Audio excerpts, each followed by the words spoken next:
Il existe des secrets cachés dans le psaume 37 que l'Église moderne a oubliés, des vérités que Dwight Moody a découvertes il y a plus d'un siècle et qui peuvent transformer votre manque en abondance aujourd'hui même. Mais il y a quelque chose que personne ne vous dit sur ce psaume, quelque chose que les générations ont enterré sous des rituels vides et des apparences de dévotion. Vous êtes-vous déjà demandé pourquoi vous priez tant, mais la provision ne vient jamais? Pourquoi vous assistez fidèlement aux réunions, vous lisez votre Bible chaque matin, mais vos finances restent bloquées, vos rêves semblent impossibles, et l'abondance que Dieu promet paraît réservée aux autres? Moody a découvert quelque chose de troublant. Il a compris que des millions de personnes confondent présence physique à l'église avec véritable fidélité spirituelle. Ils pensent qu'être assis dans un banc dimanche après dimanche équivaut à marcher avec Dieu. Ils croient que réciter des prières mémorisées signifie avoir une relation vivante avec le Créateur. Et c'est exactement pourquoi ils ne voient jamais la transformation promise dans le psaume 37. Dwight Lyman Moody n'était pas un théologien ordinaire. C'était un évangéliste qui a bouleversé des millions de vies au XIXe siècle, un homme qui a compris les principes bibliques de la provision divine d'une manière que peu ont osé enseigner. Ses croisades ont rempli les plus grands auditoriums d'Amérique et d'Europe. Des milliers se convertissaient à chaque réunion. Mais ce que peu savent, c'est que Moody lui-même a vécu dans une pauvreté extrême avant de découvrir les secrets du psaume 37. Il a connu la faim. Il a connu le désespoir financier. Et c'est précisément dans ces moments de manque radical qu'il a plongé dans ce psaume et y a trouvé 9 secrets qui ont complètement transformé sa vie et celle de millions d'autres. Si vous avez Jésus dans votre cœur et que vous croyez en lui, abonnez-vous à la chaîne pour continuer à soutenir ce message de transformation. Activez la cloche de notification, parce que ce qui vient ensuite pourrait changer votre vie financière et spirituelle pour toujours. Le premier secret que Moody a révélé va vous choquer, parce qu'il contredit absolument tout ce qu'on vous a enseigné sur la prospérité. Écoutez attentivement. Moody disait que la quiétude produit plus que l'anxiété. Laissez ces mots pénétrer profondément. Le psaume 37 au verset 7 dit clairement « Repose-toi sur le Seigneur et attends-toi à lui. Pas agite-toi. Pas panique. Pas force les portes. Repose-toi. » Moody enseignait que l'anxiété concernant la provision bloque littéralement la bénédiction. Quand vous êtes dans un état constant d'inquiétude, de peur, d'agitation mentale à propos de vos finances, vous fermez le canal par lequel Dieu veut déverser sa provision. Pensez-y. Combien de nuits avez-vous passé sans dormir, tournant et retournant dans votre lit, calculant et recalculant vos dettes, vos factures, vos besoins? Combien de journées avez-vous perdu dans une anxiété paralysante, incapable de vous concentrer sur quoi que ce soit d'autre que vos problèmes financiers? Moody racontait l'histoire d'un fermier de son époque qui possédait une terre fertile. Chaque année, ce fermier plantait ses semences, mais il était tellement anxieux de voir les résultats qu'il déterrait constamment les graines pour vérifier si elles germaient. Résultat? Aucune récolte. Année après année, il sabotait sa propre abondance par son anxiété. Un jour, épuisé et ruiné, il a finalement planté ses semences et est parti en voyage, incapable de les surveiller constamment. Quand il est revenu des mois plus tard, il a trouvé la récolte la plus abondante qu'il ait jamais eue. L'anxiété tuait sa moisson. La quiétude l'a multipliée. Moody expliquait qu'il y a 3 étapes pratiques pour cultiver cette quiétude spirituelle. Premièrement, reconnaissez verbalement que Dieu est votre source, pas votre emploi, pas votre conjoint, pas vos investissements. Dieu seul.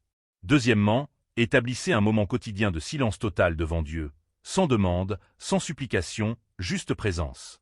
Troisièmement, chaque fois que l'anxiété monte, remplacez immédiatement cette pensée par une déclaration de foi du psaume 37. Combien de bénédictions avez-vous perdu simplement parce que vous ne saviez pas attendre? Combien d'opportunités divines sont passées pendant que vous étiez trop occupé à paniquer pour les remarquer? Le deuxième secret est encore plus radical. Moody avertissait que l'envie des impies est un piège mortel pour votre âme et vos finances. Le psaume 37 commence par ces mots au verset 1. « Ne t'irrite pas à cause des méchants, ne porte pas envie à ceux qui font le mal. » Pourquoi?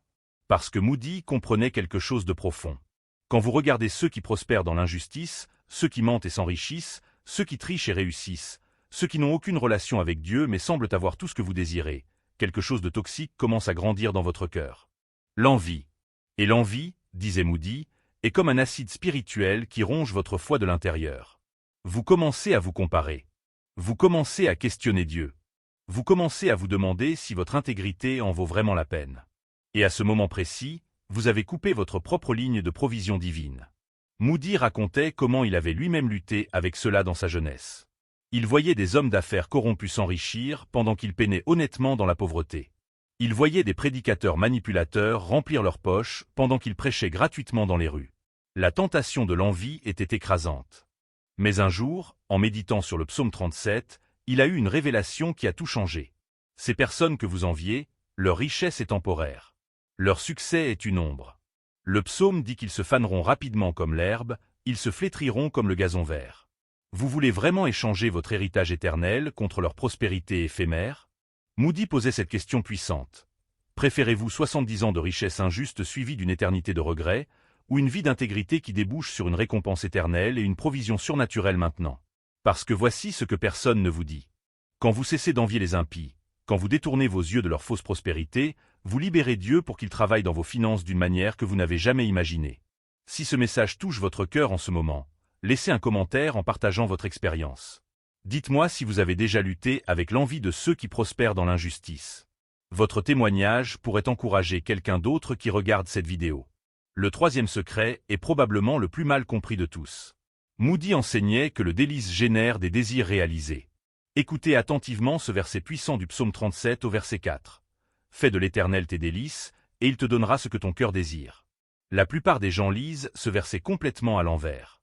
Ils pensent que cela signifie « Fais une liste de tes désirs, prie suffisamment fort, et Dieu te les donnera ». Non. Moody expliquait que ce n'est pas du tout ce que le texte dit. La clé n'est pas dans la demande. La clé est dans le délice. Fais de l'Éternel tes délices d'abord, et ensuite quelque chose de miraculeux se produit. Vos désirs eux-mêmes commencent à changer. Quand vous vous délectez vraiment en Dieu, quand sa présence devient votre plus grande joie, quand connaître Christ devient plus précieux que n'importe quelle possession matérielle, vos désirs se transforment. Et c'est à ce moment-là que Dieu peut les réaliser, parce qu'ils sont maintenant alignés avec sa volonté. Moody racontait l'histoire d'un homme riche de Chicago qui est venu le voir, désespéré malgré sa fortune. Cet homme avait tout ce qu'il pensait désirer: maison, entreprise prospère, respect social. Mais il était misérable. Moody lui a donné un défi simple. Pendant 30 jours, passe 1 heure chaque matin à te délecter en Dieu. Pas à demander. Pas à supplier. Juste à jouir de sa présence. L'homme était sceptique mais désespéré. Il a accepté. Les premiers jours étaient difficiles. Il ne savait pas comment se délecter en quelque chose d'invisible. Mais il a persisté. Il lisait les psaumes lentement. Il adorait. Il restait simplement silencieux dans la présence de Dieu. Après 2 semaines, quelque chose a commencé à changer. Ses priorités ont commencé à se transformer. Les choses qui semblaient si importantes auparavant perdaient leur attrait. Et de nouveaux désirs émergeaient, des désirs qu'il n'avait jamais eus auparavant. Le désir d'aider les pauvres. Le désir d'utiliser sa richesse pour l'éternité. Le désir d'investir dans le royaume de Dieu. Et voici la partie miraculeuse. Au moment où ces désirs ont changé, des opportunités ont commencé à apparaître de nulle part. Des partenariats commerciaux qui multipliaient sa richesse tout en servant les autres. Des idées innovantes qui créaient à la fois profit et impact. Une satisfaction qu'aucune somme d'argent n'avait jamais pu acheter. Moody expliquait que c'est la différence entre demander à Dieu de bénir vos plans et découvrir les plans de Dieu pour vous. L'un est frustrant et rarement fructueux. L'autre est puissant et toujours abondant. Alors comment pratiquez-vous concrètement le délice quotidien? Moody suggérait 3 exercices spirituels simples. Premier exercice. Chaque matin, avant de vérifier votre téléphone, avant de penser à vos problèmes, passez 15 minutes à simplement savourer qui Dieu est. Lices lentement un saume de louange. Laissez chaque attribut de Dieu pénétrer votre conscience. Deuxième exercice. Tout au long de la journée, pratiquez la gratitude active. Chaque fois que vous remarquez quelque chose de beau, quelque chose de bon, même quelque chose de petit, reconnaissez que c'est un cadeau de Dieu et remerciez-le. Troisième exercice. Avant de dormir, repensez à votre journée et identifiez 3 moments où vous avez ressenti la présence de Dieu. Pas des réponses à la prière nécessairement, mais sa présence. Moody promettait que si vous faites cela pendant 30 jours, vos désirs commenceront à changer, et vous commencerez à voir des provisions apparaître que vous n'avez même pas demandées. Le 4e secret révèle pourquoi tant de croyants restent bloqués. Moody enseignait que le chemin remis à Dieu est un chemin garanti. Le psaume 37 au verset 5 dit « Remets ton sort à l'Éternel, et il agira ». Mais il y a une confusion massive d'ici que Moody devait constamment clarifier. Remettre n'est pas la même chose qu'abandonner. Remettre n'est pas passivité. Remettre n'est pas se croiser les bras et attendre que le ciel fasse pleuvoir de l'argent. Moody expliquait que remettre son chemin à Dieu, c'est de la confiance active, pas de la résignation passive. C'est faire votre part avec excellence tout en laissant à Dieu le résultat. C'est travailler comme si tout dépendait de vous tout en priant comme si tout dépendait de Dieu. Voici comment Moody décrivait la différence cruciale entre remettre et abandonner. Abandonner dit « je ne peux pas le faire, donc je renonce ». Remettre dit « je fais tout ce que je peux, et je confie le reste à Dieu ». Abandonner est rempli de désespoir. Remettre est rempli de foi. Abandonner produit la paresse. Remettre produit la paix dans l'action. Moody avait développé ce qu'il appelait les 3 niveaux de remise selon le psaume 37. Le premier niveau, c'est remettre vos inquiétudes. Vous reconnaissez que vous inquiéter ne change rien et vous donnez activement chaque souci à Dieu dès qu'il apparaît. Le deuxième niveau, c'est remettre vos plans. Vous arrêtez d'exiger que les choses se passent exactement comme vous l'avez imaginé et vous restez ouvert aux redirections divines.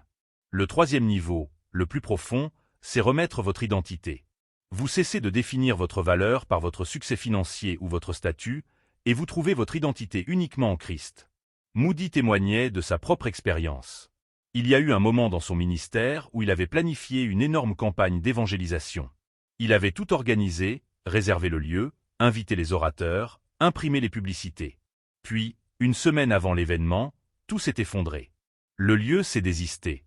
Les orateurs ont annulé. Les fonds ont disparu. Il était dévasté. Mais dans ce moment de dévastation, il s'est souvenu du psaume 37, verset 5.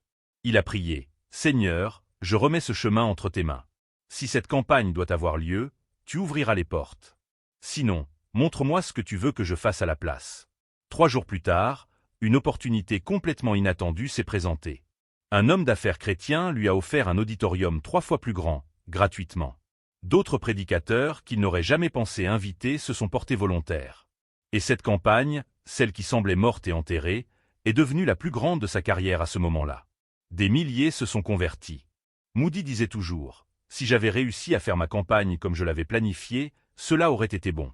Mais quand j'ai remis ce chemin à Dieu, il a fait quelque chose de glorieux que je n'aurais jamais pu imaginer. » Alors posez-vous cette question honnête en ce moment. Avez-vous vraiment remis votre situation financière à Dieu, ou avez-vous simplement abandonné par frustration? Parce qu'il y a une énorme différence, et cette différence détermine si vous verrez la provision divine ou non. Le 5e secret bouleverse complètement notre compréhension moderne du pouvoir. Moody enseignait que les doux hériteront la terre. Le psaume 37 au verset 11 déclare « Les humbles posséderont le pays et jouiront d'une paix abondante. » Mais attendez, les humbles, les doux, dans un monde où on nous dit constamment d'être agressif, compétitif, impitoyable pour réussir, Moody devait constamment démystifier ce concept parce que la culture confond douceur avec faiblesse. Il expliquait que la douceur biblique n'est pas de la faiblesse du tout. C'est du pouvoir sous contrôle. C'est la force disciplinée. Un cheval sauvage est puissant mais inutile. Un cheval doux, apprivoisé, contrôlé, ce même cheval peut labourer des champs, transporter des charges, accomplir des exploits remarquables. La puissance est toujours là. Mais maintenant elle est dirigée, contrôlée, utile. Voilà ce qu'est la douceur selon Moody. C'est refuser d'écraser les autres pour avancer. C'est choisir l'intégrité même quand la malhonnêteté serait plus rentable. C'est traiter les gens avec dignité même quand vous avez le pouvoir de les exploiter. Et voici le mystère que Moody a découvert. L'agressivité peut vous donner des gains temporaires, mais elle bloque la provision durable de Dieu. Pourquoi? Parce que Dieu ne peut pas confier de vraies richesses à quelqu'un qui les utilisera pour blesser les autres. Il y a une connexion directe entre douceur et abondance que peu de gens comprennent. Moody citait des exemples bibliques encore et encore. Joseph était doux et il est devenu premier ministre d'Égypte. Moïse était appelé l'homme le plus doux de la terre et il a conduit une nation entière. Jésus lui-même disait « Je suis doux et humble de cœur, et il possède toute autorité dans le ciel et sur la terre. » Le modèle est clair. La douceur précède l'élévation. L'humilité précède l'honneur.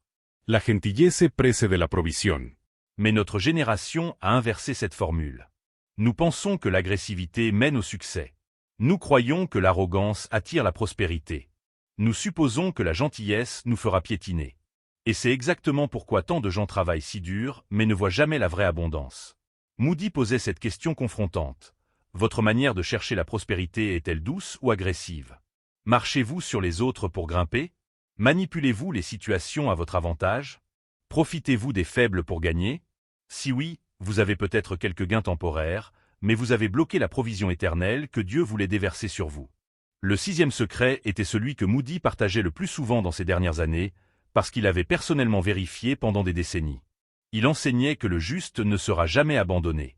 Le psaume 37 au verset 25 contient cette promesse extraordinaire. « J'ai été jeune, j'ai vieilli, et je n'ai jamais vu le juste abandonné ni sa descendance mendier son pain. » Moody avait cette habitude puissante. Chaque fois qu'il témoignait, il commençait par dire « J'ai maintenant plus de 60 ans de marche avec Dieu, et je peux confirmer ce que David a écrit il y a 3000 ans.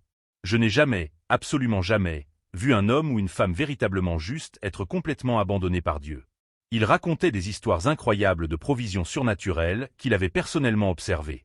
Une veuve avec 5 enfants qui n'avait aucune idée d'où viendrait le prochain repas, et chaque fois, sans faute, la nourriture arrivait.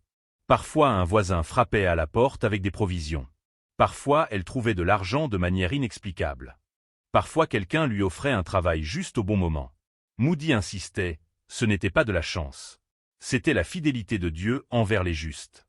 Un fermier qui avait perdu toute sa récolte à cause d'une inondation. Tout semblait fini. Mais Moody témoignait avoir vu cet homme, au lieu de désespérer, commencer à aider d'autres fermiers qui avaient aussi perdu leur récolte. Et de manière mystérieuse, des opportunités ont commencé à se présenter. Un investisseur a entendu parler de sa générosité et lui a offert un partenariat. En 2 ans, il était plus prospère qu'avant l'inondation.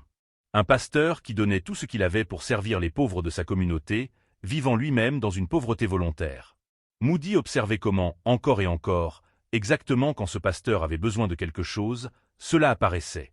Pas toujours en abondance, mais toujours suffisant. Jamais abandonné.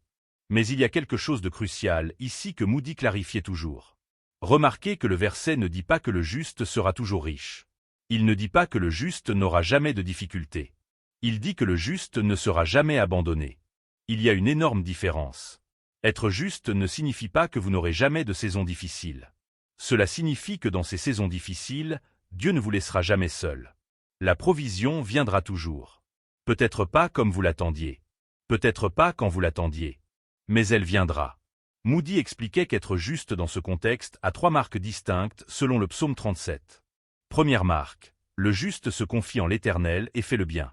Vous ne pouvez pas vivre dans le péché délibéré et réclamer cette promesse.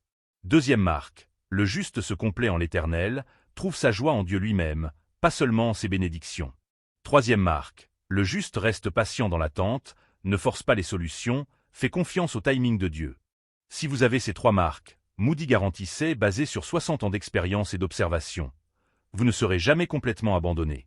Il y aura peut-être des moments où vous ne comprendrez pas. Des moments où vous vous demanderez où est Dieu. Des moments où tout semble sombre. Mais regardez en arrière dans ces moments, et vous verrez toujours la main de Dieu qui vous a soutenu.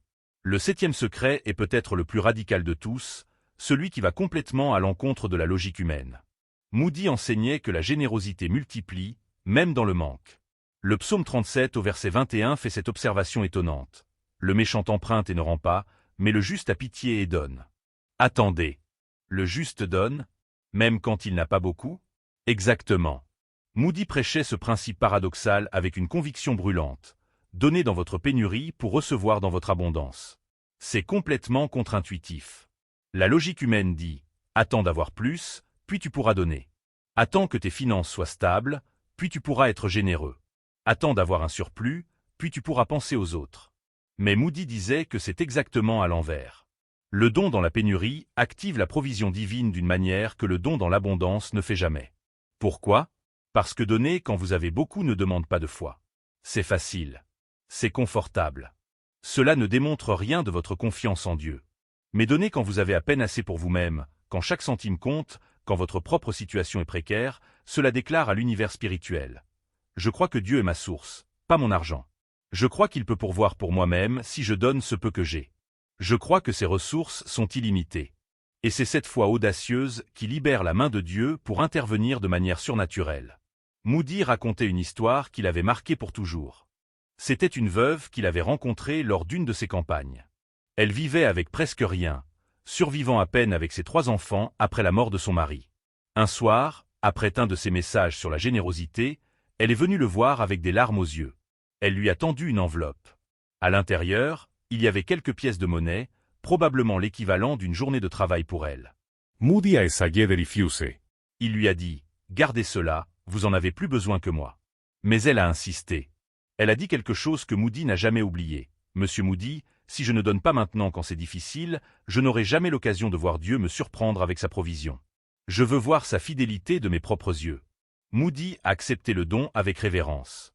6 mois plus tard, il est retourné dans cette ville pour une autre campagne.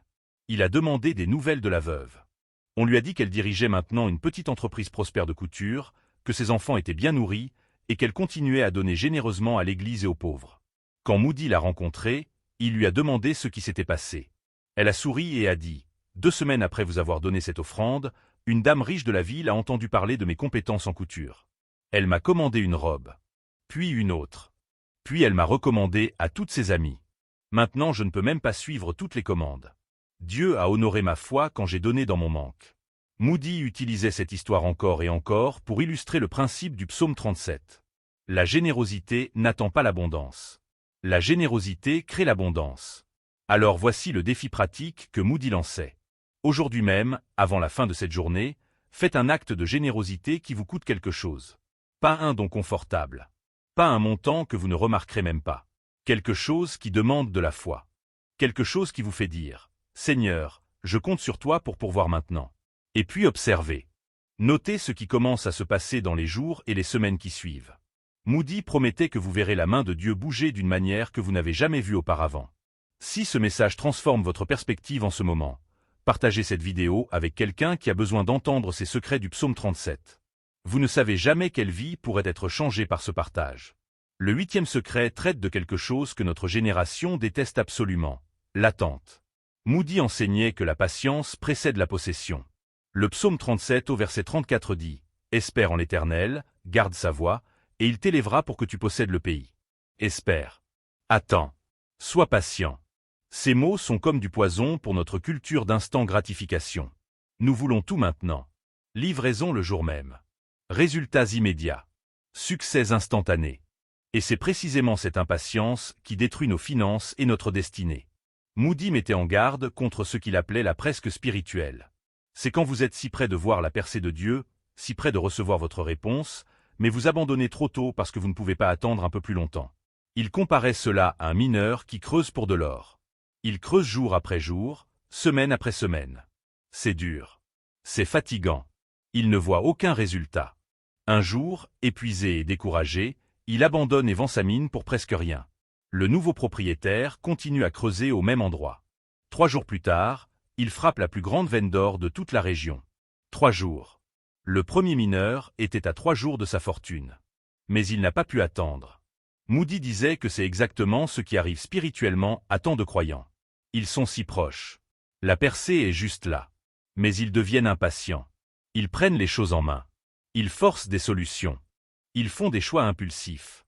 Et ils sabotent la provision que Dieu était sur le point de libérer.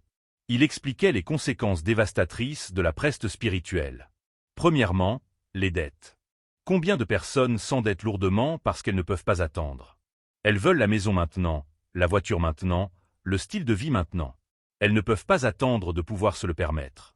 Résultat, des années d'esclavage financier. Deuxièmement, les mauvaises décisions. Combien acceptent le mauvais emploi, le mauvais partenariat commercial, la mauvaise opportunité simplement parce qu'ils ne peuvent pas attendre la bonne? Troisièmement, les occasions manquées. Pendant que vous êtes occupé à forcer une porte fermée, vous ratez la porte que Dieu est en train d'ouvrir ailleurs. Moody enseignait la sagesse de la patience basée sur le psaume 37. Comment distinguer un retard divin d'un refus divin? Voici les 3 indicateurs. Premier indicateur. Si vous avez une paix profonde malgré l'attente, c'est un retard, pas un refus. Dieu vous prépare. Deuxième indicateur. Si des portes continuent à se fermer malgré vos efforts répétés, Dieu vous redirige. Ce n'est pas votre chemin. Troisième indicateur. Si vous voyez des confirmations subtiles, des petits signes que Dieu travaille en coulisses même si vous ne voyez pas encore les résultats complets, continuez à attendre avec foi. Moody pratiquait ce qu'il appelait les disciplines de la patience. 3 exercices spirituels pour fortifier votre capacité d'attendre sur Dieu. Première discipline. La gratitude quotidienne pour ce que vous avez déjà, pendant que vous attendez ce qui vient. Cela garde votre cœur doux et reconnaissant. Deuxième discipline, le service actif pendant l'attente. Ne restez pas oisif. Serve as. Travailous. Investissez dans le royaume pendant que vous attendez votre percée. Troisième discipline, la méditation du psaume 37. Lisez-le à haute voix chaque jour. Laissez ces promesses renouveler votre foi. Et maintenant, le 9e et dernier secret, celui que Moody considérait comme le fondement de tous les autres. Il enseignait que le salut vient du Seigneur. Le psaume 37 au verset 39 déclare « Le salut des justes vient de l'Éternel, il est leur protecteur au temps de la détresse. » C'est le secret final que tout le reste dépend de comprendre. Vous ne vous sauvez pas vous-même. Vous ne prospérez pas par vous-même. Vous ne créez pas votre propre abondance. Tout, absolument tout, vient du Seigneur. Moody confrontait l'autosuffisance avec une intensité féroce. Il disait « La plus grande illusion de l'humanité est de penser que nous sommes nos propres sauveurs, nos propres pourvoyeurs, nos propres protecteurs. C'est un mensonge mortel. Votre intelligence ne vous sauvera pas. Votre travail acharné ne vous sauvera pas. Vos connexions ne vous sauveront pas. Vos stratégies ne vous sauveront pas. Seul Dieu peut. Et jusqu'à ce que vous acceptiez cette vérité au plus profond de votre être, vous resterez bloqué dans vos propres efforts limités. Mais voici ce que personne ne vous dit. Moody lui-même a vécu ses 9 secrets dans une pauvreté extrême avant de voir la transformation. Il n'était pas né riche. Il n'avait pas d'éducation formelle. Il a commencé comme vendeur de chaussures, luttant juste pour survivre. Il y a eu des moments où il ne savait pas d'où viendrait son prochain repas. Des moments où il dormait dans des endroits précaires. Des moments où tout semblait sans espoir. Mais dans ces moments de manque radical, il a plongé dans le psaume 37. Il a commencé à vivre ses secrets un par un. La quiétude au lieu de l'anxiété. Le refus d'envier les impies. Se délecter en Dieu plus que dans les possessions. Remettre son chemin complètement. Pratiquer la douceur. Faire confiance que le juste ne sera jamais abandonné. Donner même dans la pénurie. Attendre patiemment. Reconnaître que tout salut vient du Seigneur. Et sa vie a été transformée. Pas du jour au lendemain. Mais sûrement.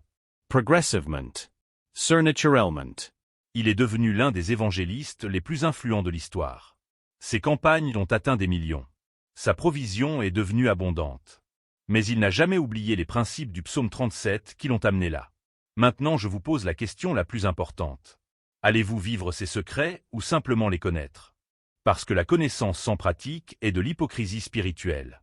Moody disait, l'Église est pleine de gens qui savent mais ne font pas. Et c'est pourquoi ils restent dans le manque malgré toute leur connaissance biblique. Aujourd'hui, vous avez un choix. Vous pouvez fermer cette vidéo et retourner à vos anciennes habitudes d'anxiété, d'envie, d'impatience, d'autosuffisance. Ou vous pouvez décider que cette journée marque un tournant. Que vous commencerez à vivre le psaume 37 de manière pratique et radicale. Voici vos 3 prochaines étapes pour commencer aujourd'hui. Première étape. Choisissez un des 9 secrets pour le pratiquer intensément cette semaine. Un seul. Maîtrisez-le avant de passer au suivant. Deuxième étape. Déclarez le psaume 37 à haute voix chaque matin. Laissez ces paroles pénétrer votre esprit, votre cœur, votre esprit. Troisième étape. Notez dans un journal les changements que vous commencez à observer. Les petites provisions. Les portes inattendues. La paix croissante. Dieu commencera à bouger, et vous voulez en être conscient. La Bible dit, goûtez et voyez que l'Éternel est bon. Ce n'est pas juste croire. C'est expérimenter. Dwight Moody n'est plus parmi nous aujourd'hui. Mais ses enseignements sur le psaume 37 continuent à transformer des vies un siècle plus tard. Des gens qui étaient dans le manque et qui ont découvert l'abondance. Des gens qui étaient anxieux et qui ont trouvé la paix. Des gens qui forçaient tout et qui ont appris à faire confiance. L'abondance n'est pas pour les anxieux. Elle est pour ceux qui se reposent dans le Seigneur. Elle n'est pas pour les envieux. Elle est pour ceux qui gardent leur intégrité. Elle n'est pas pour les impatients. Elle est pour ceux qui attendent avec foi. Si vous voulez plus d'enseignements profonds comme celui-ci, abonnez-vous maintenant et activez les notifications. Dans les commentaires, écrivez lequel des 9 secrets vous a le plus marqué. Et marquez quelqu'un qui a besoin de découvrir ces vérités du psaume 37. Dans la prochaine vidéo, je révélerai les enseignements secrets de Moody sur le psaume 23 et comment il transforme la peur en foi absolue. Que le Seigneur vous bénisse. Rappelez-vous les paroles de Moody. Repose-toi sur le Seigneur.